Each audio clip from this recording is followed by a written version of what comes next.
horse, and the name of him who sat on it was Death, and hell followed with him. And power was given to them over a fourth of the earth, to kill with sword, with hunger, with death, and by the beasts of the earth.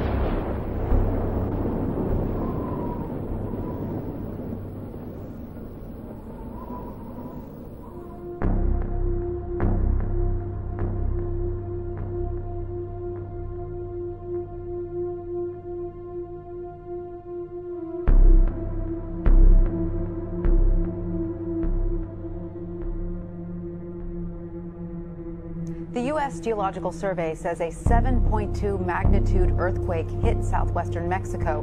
The epicenter was a little more than a mile from Pinotepa in the state of Oaxaca.